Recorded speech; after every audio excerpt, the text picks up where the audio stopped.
사도행전 2장의 말씀을 성경 낭독 시간에 낭독했는데요. 그 말씀에 보면 마지막 장면이 이렇습니다. 날마다 마음을 같이하여 성전에 모이기를 힘쓰고 집에서 떡을 떼며 기쁨과 순전한 마음으로 음식을 먹고 하나님을 찬미하며 또 온 백성에게 칭송을 받으니 주께서 구원받는 사람을 날마다 더하게 하시니라. 자, 이 장면이 어떤 상황인지 아시겠죠? 바로 처음 교회가 섰을 때부터 이것이 교회다, 이것이 주님께서 세우신 교회의 능력이다 하고 대표적으로 담아 놓으신 장면입니다. 거기에 보니까 첫째로 날마다 마음을 같이하여 성전에 모이기를 힘썼다 하고 나옵니다. 그러면 뭐 하러 성전에 모였겠습니까? 물론 여기 이제 날마다 모였다고 했는데요. 그것은 하루도 빼놓지 않고 매일매일 모였다 하는 의미는 아닐 것입니다. 그러나 그만큼 힘써 모인 것을 의미합니다. 그러니까 주일날만 겨우 어떻게 모인 것이 아니라 시간만 나면, 틈만 나면, 기회만 나면 모인 것입니다. 그러면 모여가지고 무엇을 했는가? 이제 그 다음에 나오는 장면인데요. 집에서 떡을 떼며 기쁨과 순전한 마음으로 음식을 먹으며 하나님을 찬미했다 하는 것입니다. 자, 그러니까 지금 이 장소가 살짝 바뀌죠? 성전에서 집으로 바뀝니다. 자, 그러면 여기 나오는 떡을 떼며 음식을 먹었다는 것이 무엇을 의미하는 것인지 다 아실 것입니다. 주님께서 분부하신 말씀에 따라서 모일 때에는 함께 주님의 죽으심을 기념하는 이 성찬 예식을 한 것입니다. 그냥 우리 집에 모여가지고 밥이나 먹자 하고 한 것이 아니고요. 주님께서 명령하신 그 신령한 교제를 이 성찬을 통해서 나눈 것입니다. 그러니까 중요하게 드러나는 증거 하나는 성신께서 이 땅에 오시고 비로소 이제 구약 백성들에게 약속하셨던 복되고 거룩한 교회가 이 땅에 서게 되었습니다. 구약 교회와는 비교되지 않을 은혜의 왕국이 그리스도의 구속 사건의 터 위에서 이 땅에 정말 온 사람들이, 모든 민족, 모든 백성들이 볼 수 있을 만큼 우뚝 솟아난 것입니다. 그런데 이제 그런 교회가 서자마자 가장 힘써서 한 일이 뭐냐면 함께 주님의 죽으심을 기념하는 성찬을 기쁨과 순전한 마음으로 행한 것이고, 그런 터 위에서 아주 큰 기쁨과 감사의 심정을 가지고 하나님을 찬송했다 하는 것입니다. 그 일을 44절에 보면 믿는 사람이 다 함께 있어 했다, 함께 했다 했습니다. 거룩한 사회가 거기 형성되고요, 성도가 함께 모이기만 하면 그 일을 힘써 하는 것입니다. 함께 음식을 나누며 하나님의 구원을 찬송하며 기쁨과 순전한 마음으로 주님의 죽으심을 기념을 한 것입니다. 그런데 자칫 여기 이제 46절만 딱 떼가지고 보면 교회가 한 일이 이렇게 모여서 찬송하고 성찬하고 하는 이것이 전부인 것처럼 생각할 수가 있는데요. 실은 이 복되고 아름다운 성도의 사귐의 이 일이 어디서부터 출발하는가 하는 그 근거가 앞에 42절에 나옵니다. 거기 보면 저희가 사도의 가르침을 받아 서로 교제하며 떡을 떼며 기도하기를 전히 힘썼다 했습니다. 지금 이 말씀의 배경을 잘 아실 것입니다. 예수님께서 하늘에 오르시면서 그 앞에 예수님께서 오르시는 그 모습을 보고 있는 그 제자들에게 하신 말씀이 있는데요. 너희가 몇 날이 못 되어서 성신으로 세례를 받을 것이다. 그런데 성신께서 너희에게 임하시면 너희가 큰 권능을 받고 예루살렘과 온 유대와 사마리아와 땅끝까지 이르러서 나의 증인이 될 것이다.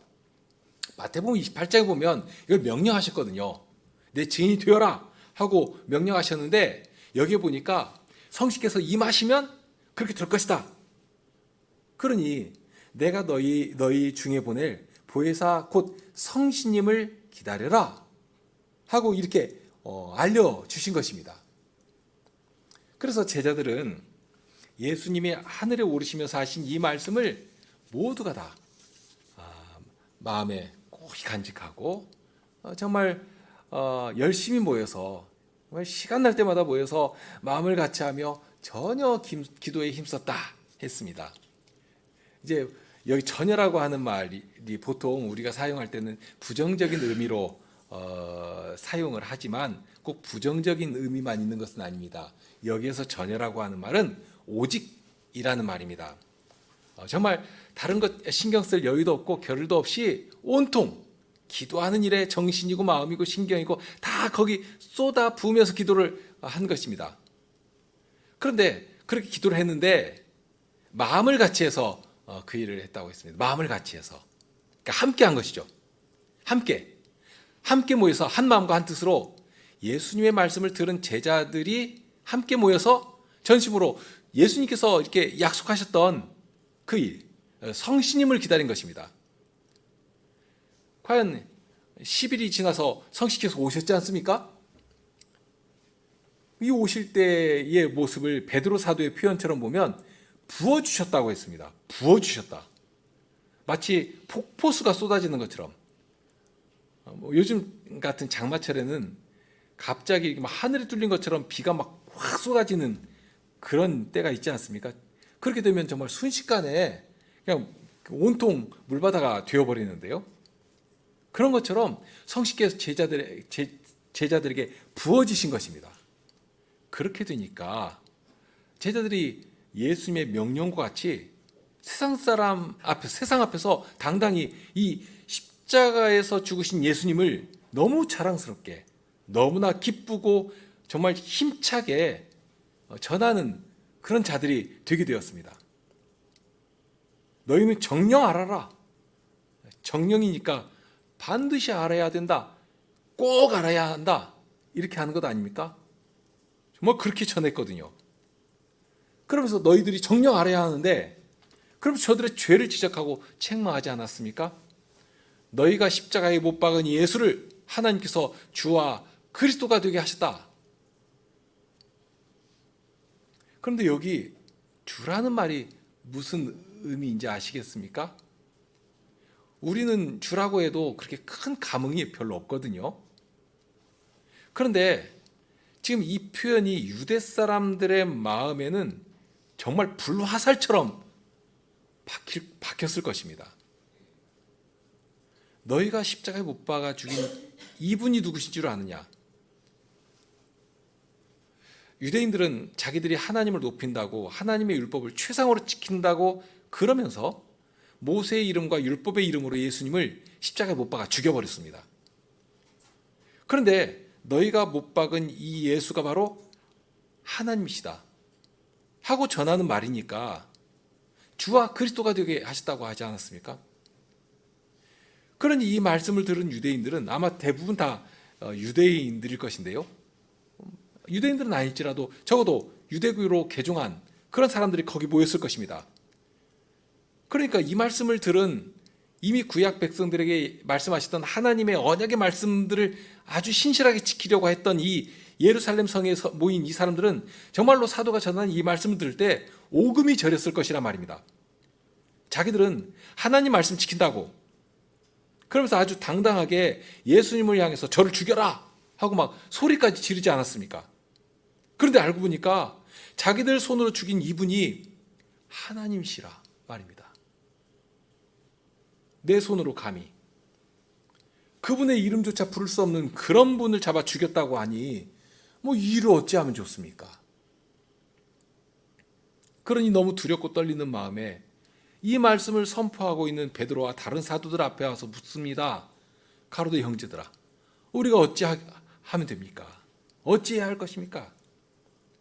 이 두려운 일, 어떤 면에서는 공포스러웠을 것입니다.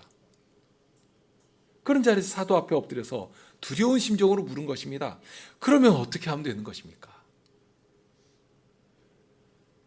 그 입만을 바라보고 있을 때 살 소망의 복음을 전합니다. 생명 얻는 말씀을 전합니다. 베드로가 가로되 너희가 회개하여 각각 예수 그리스도의 이름으로 세례를 받고 죄 사함을 얻으라. 회개하라고 했습니다. 다만 회개하는 것이 무엇인가? 이 말씀에서 보면 회개를 세례받는 것이라고 묘사하고 있습니다. 세례 요한이 요단 강변에서 사람들에게 외친 말이 있지 않습니까? 회개하라, 천국이 가까웠느니라. 이 말씀을 들은 많은 사람들이 이 요한에게 와서 세례를 받았습니다. 다만 그들 중에 어떤 사람들은 다가올 두려운 징계가 너무 무서우니까 어떻게든지 이것을 좀 피해야겠는데 하는 그런 야속한 생각을 가지고서 요한 앞에 온 사람들도 있었지만, 그런 사람들은 이 세례 요한이 단박에 알아보았거든요. 그러면서 누가 임박한 진노를 피하라고 하더냐 하고 저들의 완고한 죄악을 지적한 것이지만, 그런데 회개하라 하는 이 말씀 앞에서 진정 가슴을 치며 나오는 자들에게는 회개의 세례를 베풀어서 하나님 나라의 백성으로 인을 쳤습니다. 예수님도 동일하게 회개하라, 천국이 가까웠다 하고 말씀하지 않았습니까? 다만 이 예수님은 세례 요한과 달리 세례 요한은 회개하라 하면서 물로 세례를 준 것이지만, 예수님은 물로 세례를 주는 것이 아니라 성신과 불로써 세례를 베푸시는 분이시고, 하늘에 오르신 예수님께서는 바로 여기에서 제자들의 복음 앞에, 그 회개를 전하는 이 사도들의 선포 앞에 가슴을 치며 형제들아 그러면 우리가 어찌할꼬 하고 나오는 자들을 향해서 그들 중에 하나라도 외면하지 않고 다 회개의 세례를 받으면 세례를 베풀어서 성신의 세례를 받도록 해주신 것입니다. 과연 예수님은 성신과 불로 세례를 베푸시는 분이시다 하는 사실을 처음부터 강렬하게 알게 해주셨습니다. 그런데 이 장면에서 특이한 것이 있습니다. 여기 베드로가 아주 확신에 차서 전한 말씀 중에 세례를 받는 것과 죄사함을 동일한 것으로 전하고 있다 하는 점입니다. 세례는 분명 물로 베푸는 것 아닙니까? 이 초대교회 이 처음이라고 해서 세례를 특별한 방식으로 베푸는 것 아닙니다. 세례는 교회 가서는 처음부터 물로 베풀었습니다. 그런데 물로 세례를 베풀었는데 그렇게 하면 죄를 용서해 주시고 동시에 성신님을 선물로 주신다 하고 알려주시니 이건 참으로 신비한 일이 되었습니다. 아무도 거기에 의심을 가지 않았거든요. 의문을 제기하지 않았습니다. 사도가 예수님에게서 말씀을 듣고 지금 이 말씀을 전하지 않습니까? 그러니 사도들의 입을 통해서 전해지는 말씀이 누구의 말씀인가? 예수님의 말씀이다. 그러면 이 말씀을 틀림없는 것이다. 예수님께서 하신 말씀을 믿고 세례를 받으면 정말 주홍 같은 죄일지라도 씻어주시고 용서해 주시는 것이다 하고 모두가 믿고 회개하여 세례를 받은 것입니다. 받았더니 정말로 죄를 용서해 주시고 정말로 성신님을 동일하게 부어주신 것입니다. 120명에게 처음 임하셨던 성신께서 이제는 회개하여 세례를 받은 모든 사람에게, 그래서 거기 있는 몇 명이라고 그랬습니까? 3,000명이나 되는, 그럼 많은 사람들이 세례를 받게 되었는데 그 많은 수의 성도들이 회개하고 세례를 받고 성신님을 선물로 받게 된 것입니다. 처음 120명이 임하셨던 성신께서는 회개하는 자들은 누구라도 차별치 않으시고 그 자리에서 당장에 그날 세례를 받는 모두에게 임하셔서 한 교회로 거룩한 한 회중으로 받아주신 것입니다. 물로 세례를 베푸는 일이 겉으로 보면 아무 일도 아닌 것처럼 보이기도 합니다. 물로 세례를 베푼다고 해서 무슨 특별한 효과라도 나오는 것인가? 물리적인 어떤 변화라도 일으키는 것인가? 아무 일도 없습니다. 그저 좀 물로 적셔지는 것밖에 뭐가 있겠습니까? 그리고 예루살렘 성이 무슨 물이 풍부한 것도 아니거든요. 겨우 식수나 생활용수 받아놓고 일상을 연기하는 곳이니까 요단강에서처럼 그렇게 물에 푹 들어가가지고 세례할 수도 없는 그런 곳이었습니다. 하지만 그런 곳에서라도 물로 세례를 받으니까 당장에 죄를 용서해 주시고 성령께서 그에게 임하시면서 거룩한 교회로 연합시켜 주신 것입니다. 참으로 놀라운 일 아닙니까? 여기서 보는 중요한 사실이 있는데요. 세례를 받는 것과 죄사함이 함께 일어나고 있다 하는 사실입니다. 그러면 어떻게 그런 일이 가능하게 되는가? 그런데 이러한 말씀은 여기만 기록된 것은 아닙니다. 사도행전 22장 16절에 보면 이제 거기 3차 전도 여행을 마친 바울 사도가 예루살렘에 왔다가 오해와 모함을 받아가지고 유대인들한테 잡혔는데요. 다행히 저들 앞에서 변증할 기회를 얻게 되었습니다. 자, 그때 이제 막 이 바울 사도를 막 죽이려고 막 혈안이 되어 있는 그 사람들 앞에서 전한 말씀입니다. 지금 사도를 죽이려고 막 혈안이 되어 있는 그런 사람들 앞이니까 얼마나 위축됐겠습니까? 그런데 그런 사람들 앞에서도 전혀 위축됨이 없이 오히려 당당하게 바울 사도가 겪었던 아주 신비한 경험을 말합니다. 처음 다메섹 길에 있을 때입니다. 그때는 이 바울 사도가 예수님 믿는 사람들을 다 잡아서 죽이려고 막 쫓아가던 때였거든요. 그런데 그 자리에서 누구를 배웠습니까? 햇빛보다도 정오의 해보다도 더 밝은 빛으로 찾아오시는 예수님을 배운 것입니다. 그런 예수님 뵙고 나서 눈이 멀었지 않습니까? 눈이 멀고 나서 아나니아를 찾아갔거든요. 주의 성령께서 그 길을 인도하셔서 아나니아를 찾아가게 되었는데요. 그때에 아나니아가 이러저러한 말을 한 다음에 이런 말씀을 합니다. 이제는 왜 주저하느뇨? 일어나 주의 이름을 불러 세례를 받고 너희 죄를 씻으라. 세례를 받고 너희 죄를 씻어라 하고 말씀합니다. 이 말씀을 듣고 바울 사도는 말씀드린 대로 그때만 해도 예수님의 이름을 전하는 그런 자들을 모두 찾아가지고 잡아 죽이기 위해서 그렇게 다메섹까지 가던 그런 때인데요. 그런데 이제는 그렇게 대적하던 주님의 이름을 부르고 세례를 받고 그랬더니 정말로 예수님께서 이 바울 사도의 모든 죄를 정말로 씻어 주셨거든요. 이제까지 예수님을 그리고 예수님 믿는 사람들을 그렇게 잔해하고 핍박하고 했었는데, 그런데 그런 자신의 죄를 전혀 없는 것처럼 씻어주신 것입니다. 그런 말로 다할 수 없는 구원의 은혜와 자유를 얻었던 이 자신의 경험을 바탕으로 이 기쁨과 이 자유를 이 지금 바울 사도 앞에 있는 그 유대인들도 함께 누리기를 원한 것입니다. 내가 아는 이 예수님을 당신들도 알기를 원한 것입니다. 그런데 뭐만 하면 되는가? 여기 아나니아가 바울 사도에게 전한 말이 뭐였습니까? 왜 주저하느냐? 일어나 주의 이름을 불러. 그 이름을 부르기만 하면 된다는 것입니다. 나도 그랬으니까. 당신들도 이제라도 주님의 이름을 부르고 세례를 받는다면, 그러면 어떠한 죄라도 주님께서 다 용서해 주시는 것이다. 그렇게 큰 소리로 전하는 것입니다. 세례는 그런 것입니다.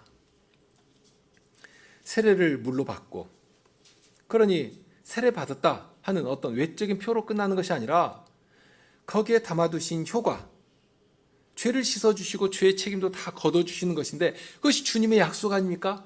당신의 그 십자가의 그 언약으로 우리에게 보장해 주시는 약속인 것입니다.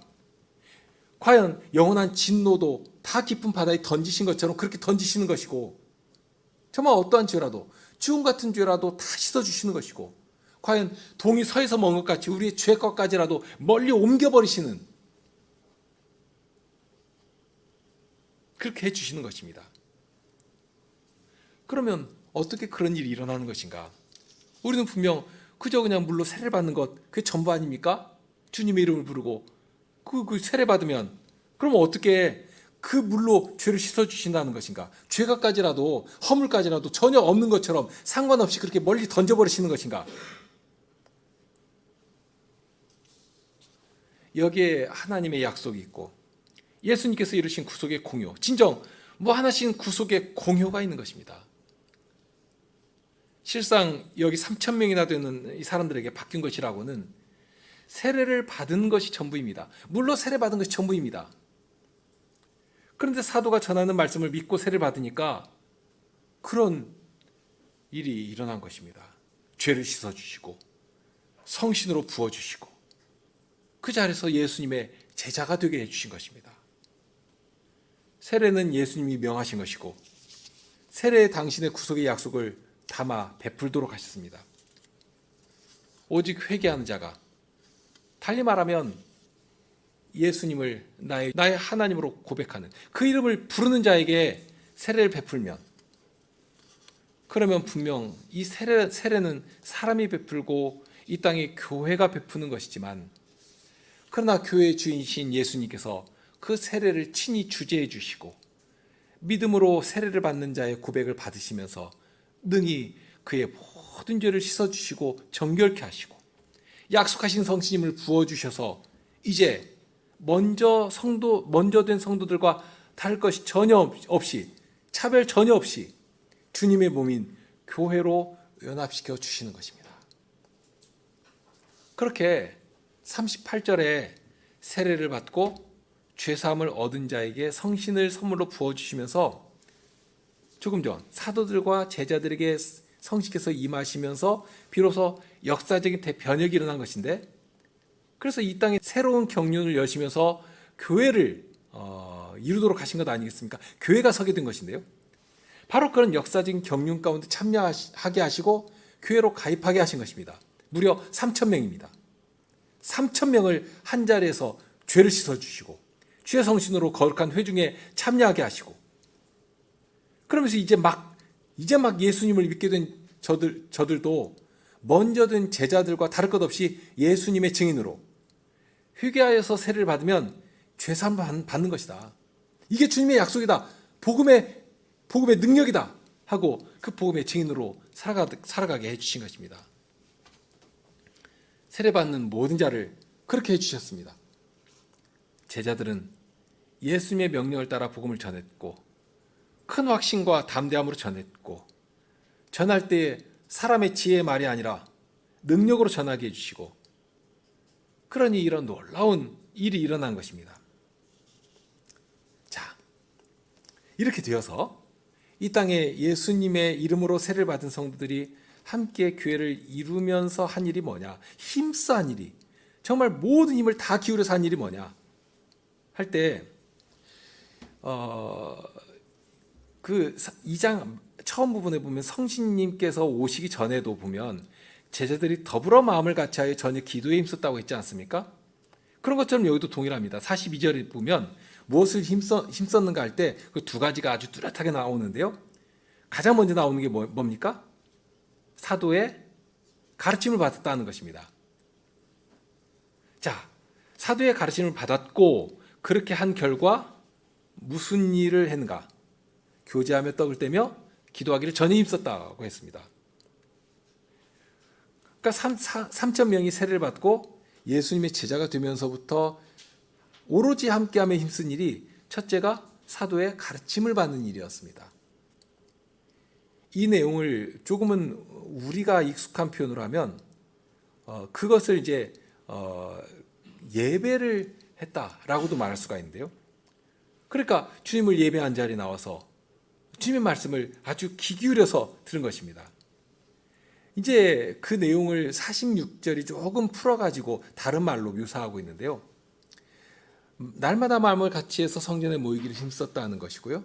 모여서 사도가 전한 예수님을 정말로 힘써 들은 것입니다. 성전에 모여서 항상 사도의 가르침을 들었고, 그랬더니 거기에 자연스럽게 이어지는 것이 교제하고 떡을 떼고 기도하는 일이 발생된 것입니다. 이것을 46절에서는 집에서 떡을 떼며 기쁨과 순전한 마음으로 음식을 먹고 하나님을 찬미했다 하는 말로 이렇게 달리 기록해 놓은 것입니다. 자, 시간이 지나는 관계로 이만 정도에서 정리하겠는데요. 오늘 우리는 성찬상에 나아갈 것입니다.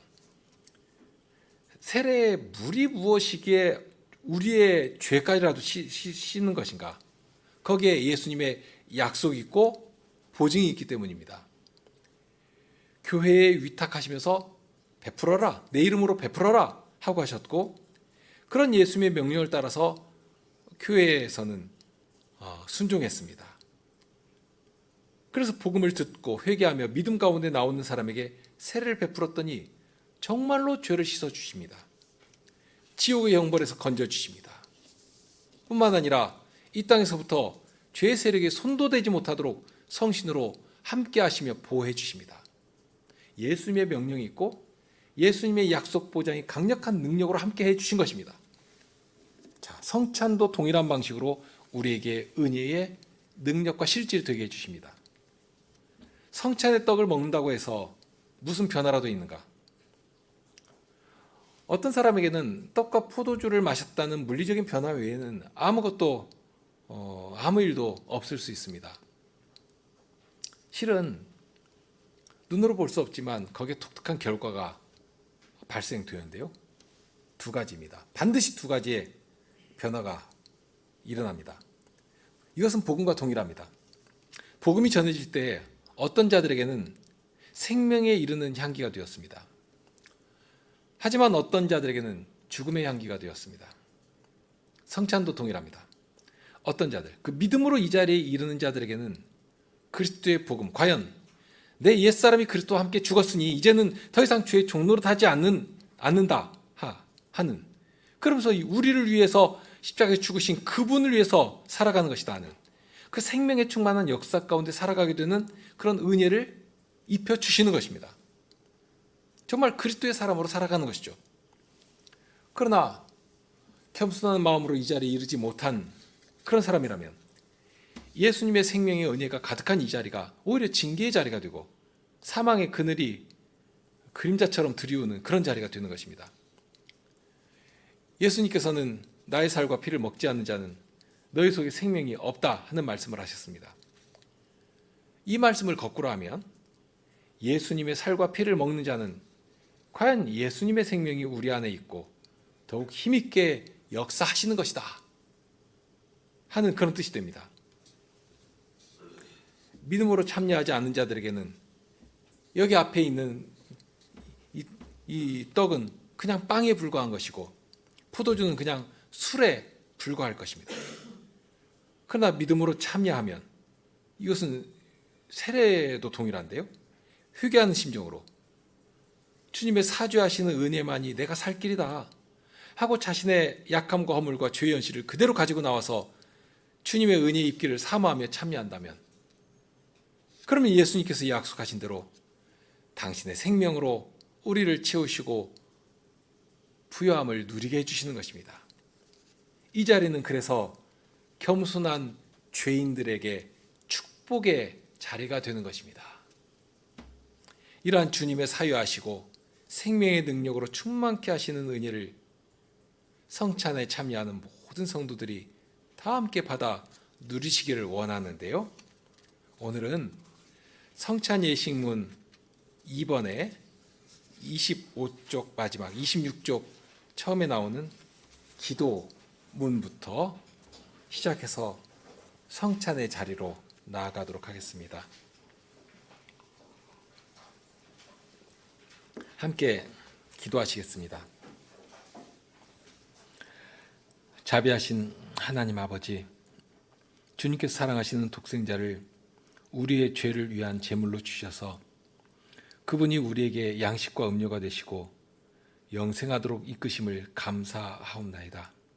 주님께 구하오니 주님의 성지께서 이 성찬에서 우리 마음에 역사하여 주시사 우리가 점점 더 진실하게 주님의 아드님 예수 그리스도를 신뢰하게 하여 주시고 우리가 다시는 우리의 죄 가운데 살지 않고 그리스도께서 우리 안에, 우리가 그분 안에 살게 하여 주시옵소서. 우리의 믿음을 굳세게 하여 주셔서 주님께서 영원히 우리의 자비로우신 아버지가 되시고 우리의 몸과 영혼에 필요한 모든 것을 주시는 분이심을 굳게 신뢰하게 하여 주시옵소서. 우리에게 주님의 은혜를 내려주셔서 우리가 즐거이 자기의 십자가를 짊어지고서 자기를 부인하며 우리 구주를 고백하게 하여 주시옵소서. 우리로 하여금 우리 주 예수 그리스도를 바라보게 하여 주시고 우리 주님께서 하늘에서 다시 오셔서 우리의 낮은 몸도 주님의 영광스러운 몸과 같이 변화시켜 주시고 우리를 주님께로 영원히 데리고 가실 것을 기다리게 하여 주시옵소서. 우리 주 예수 그리스도의 이름으로 기도하옵나이다. 아멘.